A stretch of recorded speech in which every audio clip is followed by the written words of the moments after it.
Queridos, diante deste salmo, a minha pergunta para você é: você quer ser bem-aventurado? Eu creio que sua resposta seria, mas é claro, com certeza. Quem não quer ser bem-aventurado na vida e em qualquer área? Quem não quer ser bem-sucedido? Então está aqui diante de nós um caminho aberto, delineado por Deus, inspirado pelo Espírito Santo, a não somente ter sucesso na vida, a não somente que as coisas sejam bem-sucedidas, mas que neste caminho haja paz, haja a bênção de Deus, haja a presença de Deus, as promessas de Deus em nossas vidas. E as palavras deste cântico, nós sabemos que salmos são cânticos ao Senhor. Este salmo aqui indica o caminho para a bênção do Senhor, mas também mostra o caminho de um julgamento divino bem solene, bem pesado. A bênção de Deus e o julgamento divino. Quando a gente olha aqui o salmista falando da lei, antes o seu prazer está na lei do Senhor, e fala mais coisas aqui neste salmo, referindo-se à palavra de Deus, à aliança de Deus. Na verdade, o salmista ele está relacionando a obediência, a observação, a meditação, naquilo que principalmente os livros de Êxodo e Deuteronômio nos mostram. Mas é claro que para nós hoje, tendo toda a palavra de Deus completa e fechada em seu cânon, nós podemos sim, sem sombra de dúvida, afirmar que esta lei se refere a toda a palavra de Deus, de Gênesis a Apocalipse. Então, ao observar a palavra de Deus, então nós temos prazer, seremos bem-sucedidos e etc. Ser bem-sucedido, queridos, pela meditação desta lei e obediência a ela, inclusive, nos leva a lembrar de Josué, capítulo de número 1, versículo de número 8, que nos diz, Josué 1:8, não cesses de falar deste livro da lei, antes medita nele, mesma palavra aí, dia e noite, olha a expressão, medita nele dia e noite, para que tenhas cuidado de fazer segundo tudo que nele está escrito, então farás prosperar o seu caminho e serás bem-sucedido.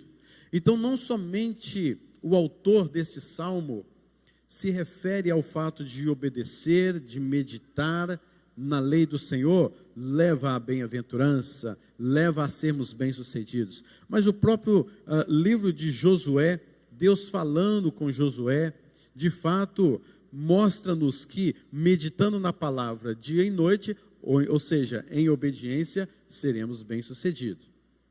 Se você então quer ser bem-aventurado, este salmo nos dá algumas condições. É claro, queridos, que nós não estamos falando aqui da condição de sermos salvos. Nós somos salvos sem condição alguma. Nós somos salvos pela graça de Deus e não por algo visto em nós, mas apesar de nós. A nossa salvação foi sem nenhuma condição. A nossa eleição é incondicional. Foi pela graça que Deus nos salvou.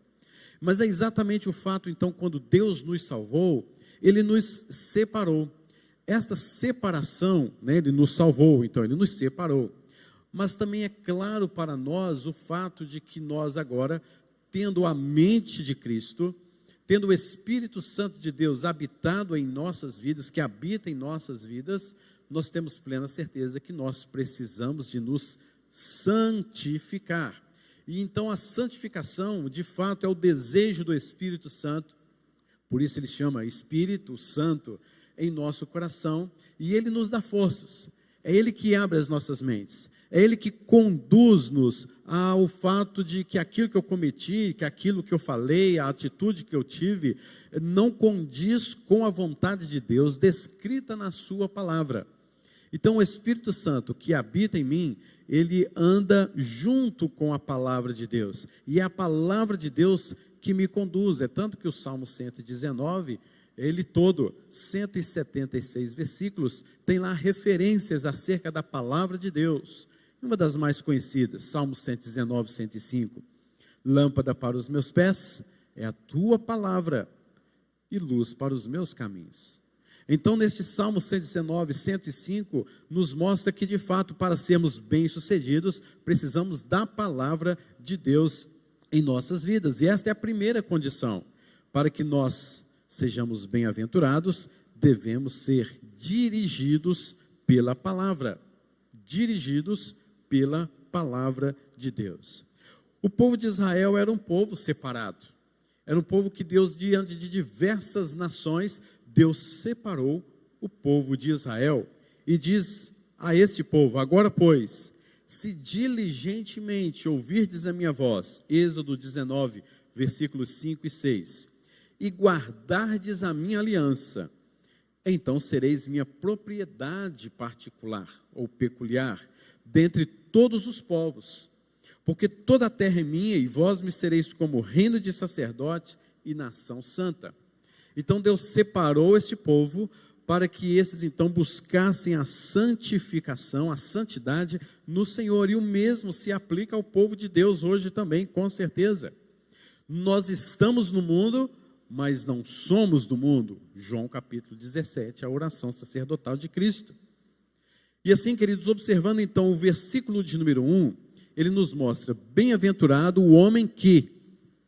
Bem-aventurado o homem que. Então aí nos coloca algumas coisas negativas. Bem-aventurado o homem que não anda no conselho dos ímpios, não se detém no caminho dos pecadores, nem se assenta na roda dos escarnecedores. Então, queridos, ele nos mostra que nós devemos nos guardar de ter qualquer tipo de relacionamento com o mundo, com o perverso, com os seus princípios, com os seus valores, com o apego às coisas das quais eles praticam. Nós devemos nos guardar deste relacionamento, porque nós agora somos um povo santo, assim como lá no passado Israel foi sempre, os profetas falaram, outros falaram, de que eles são agora uma nação santa do Senhor. Eles ouviram isso sempre. Então eles não podiam manter relações, sejam elas qualquer tipo, na religião, economicamente, alianças e etc. Por quê? Porque eles eram um povo santo ao Senhor. Deus era o Deus deles, Deus era o sustentador deles. E também hoje, queridos, observando o que é a bem-aventurança, nós precisamos de observar que qualquer tipo de relacionamento com os princípios deste mundo perverso, com este mundo de pecadores, com este mundo de escarnecedores, nós não seremos bem-aventurados, porque estaremos manchando a glória de Deus. Ao invés de progredirmos em santificação, nós estamos regredindo em santificação. Por quê? Eu morri para o mundo, eu morri para as coisas do mundo, e agora eu vivo para Deus, fui separado por Deus para viver uma vida santa e reta. Então aquilo que são conselhos dos ímpios, eu não devo andar sobre esses conselhos. Aquilo que me faz deter no caminho dos pecadores, eu tenho que passar ao largo. Aquilo que me faz assentar a roda dos escarnecedores, da mesma maneira. E é interessante que você pode perceber que esse primeiro versículo é um processo. Bem-aventurado aquele que não anda, bem-aventurado aquele que não se detém, bem-aventurado aquele que não se assenta. É um processo, é uma sequência. Você começa a andar, de repente você para, admira, se maravilha, e de repente, quando pensa que não, você já está ali, assentado naquele lugar, naquele meio. Lembremos de Ló. Ló, a gente vai perceber que ele, o sobrinho de Abraão, olhou em direção a Sodoma. Ele olhou. Ele se encantou com aquela planície. Em seguida ele fez a sua tenda voltada para aquela planície. E não tardou muito, ele se mudou para lá. E apesar de um homem salvo, um homem temente a Deus, Ló perdeu tudo que tinha quando o Senhor destruiu aquelas cidades. Porque um dia ele andou por ali, um dia ele se deteve por ali, ele colocou a sua tenda virada para aquela planície, e um dia ele se assentou ali, ele foi ali para dentro, ele começou a fazer parte daquele povo, não tinha jeito. E Deus destruiu aquele povo pecaminoso. Provérbios capítulo 4, não entres nas veredas dos perversos, nem sigas pelos caminhos dos maus, evita-o, passa por ele, não passes por ele, desvia-te dele e passa de largo. Vamos lembrar do próprio Pedro, a quem Jesus Cristo disse para não ir junto com ele, lá naquele momento ali onde ele seria julgado, e Pedro vai meio que escondido, esconde dali, esconde daqui. De repente Pedro estava ali já com alguns homens perversos que queriam a morte de Jesus e o seu julgamento. E de repente Pedro estava ali detido naquela conversa, e de repente Pedro se assenta na roda dos escarnecedores e nega Jesus 3 vezes. Porque ele foi por um caminho onde ele andou no conselho dos ímpios, onde ele se deteve no caminho dos pecadores, e ele se assentou à roda dos escarnecedores. Não foi bem-aventurado Pedro, e aquilo manchou a vida dele até hoje nos nossos dias. 2000 anos se passaram, e quando falamos de Pedro, nós lembramos, Pedro negou Jesus. Não foi bem-aventurado, porque não observou Salmo capítulo de número 1, versículo de número 1. Queridos, em segundo lugar, primeiro é o fato de que devemos ser dirigidos pela palavra. Em segundo lugar, queridos, devemos ter prazer na palavra. Devemos ter prazer na palavra. O versículo de número 2 nos diz: antes, o seu prazer está na lei do Senhor, na sua lei medita de dia e de noite. A palavra no hebraico, meditar, significa, dentro da própria cultura judaica também, significa dizer em voz baixa e suave, repetir em voz baixa e suave aquilo que ele acabou de ler. Porque acredita-se que quando você faz isso, esta meditação não é nenhum mantra, não é nenhum tipo de mantra, mas uma meditação, aquilo vai para a sua alma, vai para o seu coração, você guarda melhor aquela informação. Diferentemente quando você lê um texto e fecha a Bíblia e vai embora, o que não há problema nenhum. Mas o fato é que meditar na palavra de Deus é você colocar aquilo no seu coração, na sua alma, você suavemente repete aquelas mesmas palavras, você ora aquelas palavras, você coloca essas palavras diante de Deus, e a leitura de Salmo nos leva a fazer isso. Os salmistas, na verdade, nos levam com as suas inspirações a orar como eles oraram, a buscar a Deus, e você pode buscar a Deus e orar nas mesmas palavras que eles também falaram, porque são palavras inspiradas por Deus. E é interessante porque no versículo de número 1, os verbos aparecem aqui como algo definido, determinado. Anda, detém, assenta. Mas no versículo de número 2, a palavra ou verbo meditar, ele está no sentido de um processo. Ele não apenas medita, mas ele continua meditando. Por isso que o próprio salmista fala, dia e noite. Não é simplesmente algo determinado, ele fez isso e pronto, acabou. Não, mas ele continua meditando. Ele lê, ele relê, ele repete, mas ele continua meditando aquilo, assimilando aquilo de dia e de noite. Meus irmãos, como povo de Deus, nós devemos de fato ter prazer na palavra de Deus acima de todas as coisas. Quais são os prazeres que nós temos durante um dia e durante a noite? Nós temos o prazer durante o dia, por exemplo, de nos alimentarmos. É bom comer, não é? É bom nos alimentarmos, é uma delícia. Tem gente que faz 4 refeições, 5, 6. Tem gente que belisca o dia todo, né? Tem gente que tem prazer enorme em se alimentar. E é bom mesmo, é prazer que Deus nos deu, né? Mas tem gente que tem também, e é uma necessidade nossa, e é prazeroso, sim, dormir. Não é verdade? Não é bom dormir?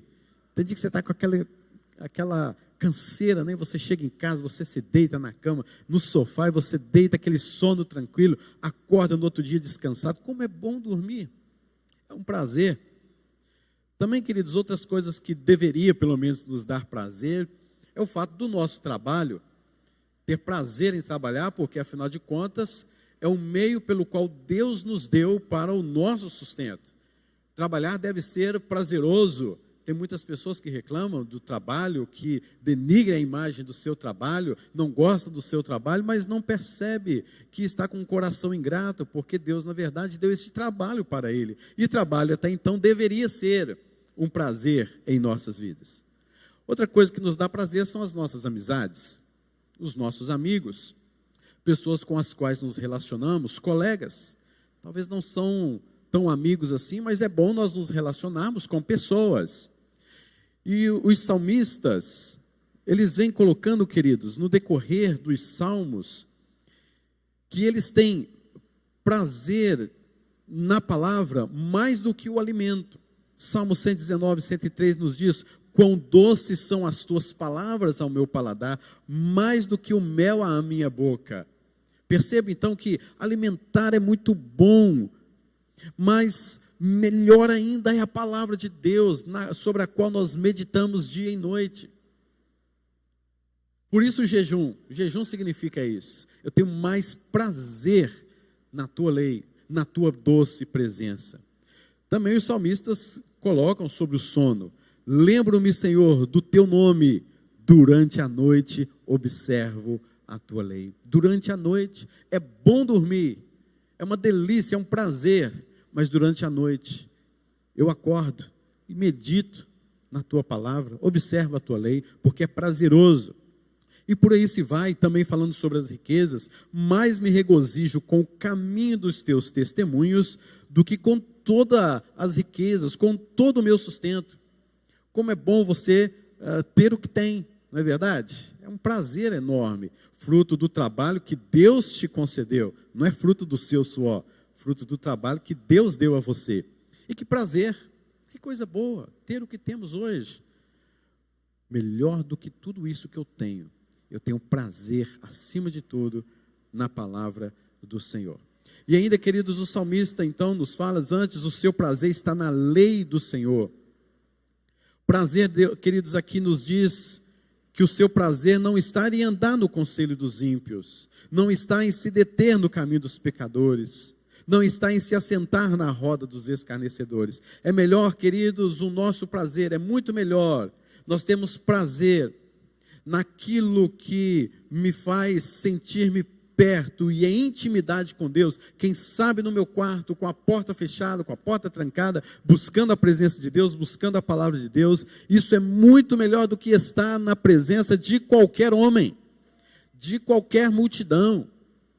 Maior prazer eu tenho de meditar na palavra de Deus, de falar com Deus, de ouvir Deus falando comigo, do que estar à frente de uma multidão, quem sabe até mesmo pregando, quem sabe dando uma palestra, quem sabe se relacionando com várias pessoas, quem sabe ser uma pessoa tão querida, mas melhor do que estar no meio de seja lá quem for, é estar na presença do Pai, é estar ouvindo a voz de Deus por meio da sua palavra. Lembro de Jesus Cristo que por muitas vezes ele curava as pessoas, ele fazia milagres, ele ensinava, mas chegava certa hora em que ele, sabe aquela saída francesa, que muitos às vezes fazem, você está numa festa e você não quer sair despedindo de todo mundo e tal, eu vou sair a francesa, você sai meio escondido aqui, vai embora, né, e some. Às vezes Jesus Cristo fazia assim, e ele saía do meio da multidão, ele poderia estar ali ensinando, curando, fazendo milagres, mostrando o seu poder, mas de vez em quando Jesus saía do meio da multidão, ia para algum lugar solitário e orava a Deus, porque é melhor estar na presença do Pai do que estar na presença das multidões. E é exatamente isso que o salmista aqui nos diz: antes o seu prazer está na lei do Senhor. O que é a lei do Senhor? É a palavra do Senhor. A palavra do Senhor é a presença do Senhor. A palavra do Senhor é a Bíblia Sagrada, a qual nós, através da leitura, da meditação, nós vamos entender a vontade de Deus para as nossas vidas. Nós vamos ouvir Deus falando conosco. Nós vamos ouvir tudo aquilo que sobre quem Deus é, como Ele age, como Ele faz. E assim nós podemos descansar, nós podemos buscar mais, nós podemos ter intimidade, nós podemos nos relacionar com este Deus Todo-Poderoso. Por isso, queridos, é necessário que nós meditemos na palavra de Deus. O versículo 3 ainda nos fala que ele é como árvore plantada junto à corrente de águas, que no devido tempo dá o seu fruto, cuja folhagem não murcha, e tudo quanto ele faz será bem sucedido. Queridos, uma das coisas mais importantes de uma árvore são as suas raízes, que ficam dentro do solo, buscando águas e nutrientes. E assim também, queridos, a parte mais importante do crente no Senhor são as suas raízes, onde você está firmado, porque são nessas raízes onde percebe-se a sua bem-aventurança, os seus frutos. São com as raízes bem fincadas que percebemos como aquela árvore é frondosa, é bonita, tem os seus frutos para a vida. E perceba que ela é uma árvore plantada. Aqui o verbo, você percebe que está no passivo, ou seja, alguém plantou essa árvore. Não foi você que se plantou, mas foi o próprio Deus quem plantou você no reino do Filho do seu amor. Você está plantada junto às correntes das águas. Águas, muitas vezes na Bíblia, é uma figura do próprio Espírito Santo de Deus, como em João capítulo número 7. Também, queridos, água se refere ao lavar, ao fato da palavra de Deus que nos lava de todo o pecado, como é o caso o símbolo do batismo. A sede de água, ter sede de água é uma imagem de ter sede do próprio Deus. E o rio também, quando se fala de correnteza na Bíblia, muitas vezes se refere a bênçãos espirituais de Deus derramando ajuda sobre o seu povo, rios de águas vivas. Nós não somos, queridos, capazes de nos nutrir, nem de nos sustentar por nossa própria força, por nossa própria conta. Nós precisamos então estar enraizados em Deus, e estar enraizados em Deus é estarmos enraizados na sua palavra. Por isso o versículo de número 2 é um ponto-chave para fazer toda a diferença entre aqueles ímpios, perversos, escarnecedores e os crentes verdadeiramente crentes. Precisamos estar arraigados em Deus. Plantada junto à corrente de águas, no devido tempo dá o seu fruto. Não é no nosso tempo, mas no devido tempo daquele que plantou, daquele que organiza e ordena todas as coisas. A sua folhagem não murcha, ela prevalece, ela permanece. Tudo quanto ele faz será bem sucedido, porque as suas raízes estão em Deus. A nossa rocha, como dizem outros salmistas, é a própria palavra de Deus. E nós vamos ver no Novo Testamento que rocha é uma figura do próprio Senhor Jesus Cristo. E em outros lugares nós vamos ver ainda que rocha é um símbolo, uma imagem da própria palavra de Deus. Lembra dos homens que construíram um construiu a casa na areia e o outro construiu a sua casa na rocha. E é nesse lugar que nós devemos plantar a nossa vida. E no caso aqui especificamente desse salmo, plantar junto à corrente de águas. E ela dará o seu fruto. E tudo quanto ele faz será bem sucedido. Queridos, não é aquele fato de que eu vou ser bem sucedido simplesmente porque eu sou crente. O texto não está dizendo isso. O texto está dizendo, queridos, sobretudo aqueles que têm prazer na palavra de Deus, que medita na palavra de Deus, que busca a vontade de Deus para a sua vida, que se relaciona com Deus. Este crente, verdadeiramente crente, é bem-aventurado. Tudo quanto ele faz será bem sucedido. E aí termina estes versículos aí, do versículo 1 ao 3, começando no versículo 1 fala bem-aventurado, e o versículo número 3 termina, tudo quanto ele faz será bem sucedido. É o mesmo sinônimo das bem-aventuranças, mostrando o que ele não deve fazer, e mostrando como ele é, e o que ele faz, ter prazer na lei do Senhor. Essa é toda a diferença. Isso faz toda a diferença na vida de qualquer pessoa. Ou você anda no conselho dos ímpios, se detém no caminho dos pecadores e se assenta à roda dos escarnecedores. Ou, queridos, ou então você pega firme com Deus. Ou então você pega firme na palavra de Deus.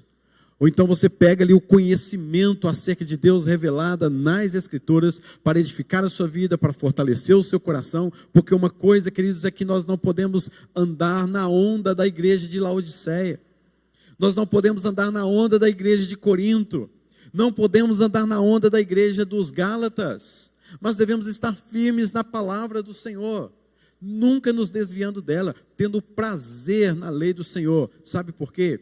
Porque é nessa lei que nós temos a alegria da santificação. Somos separados por Deus, somos santificados por Deus. E esta santificação, isto que nós chamamos e vemos na palavra como processo de santificação, deve ser, queridos, um prazer na nossa vida, deve ser a nossa maior alegria, não como um peso de uma religiosidade. Não faça isso, não faça aquilo, não faça... Essa é a primeira regra, essa é a segunda regra, que se divide em outros pontos, e você não consegue nem observar, aquilo se torna mais peso para você, aquilo se torna mais culpa para você, do que de fato a leveza do fardo de Cristo Jesus. Não é religiosidade, não são práticas religiosas, mas uma alegria, mas é um prazer, a santificação. Queridos, você quer ser bem-aventurado? Tenha o prazer, tenha a alegria de se santificar cada dia mais e mais. Esse é o prazer que todo crente tem, essa é a alegria que todo crente tem. Que Deus assim nos abençoe com esta palavra, com esta meditação, em nome de Jesus. Amém, queridos.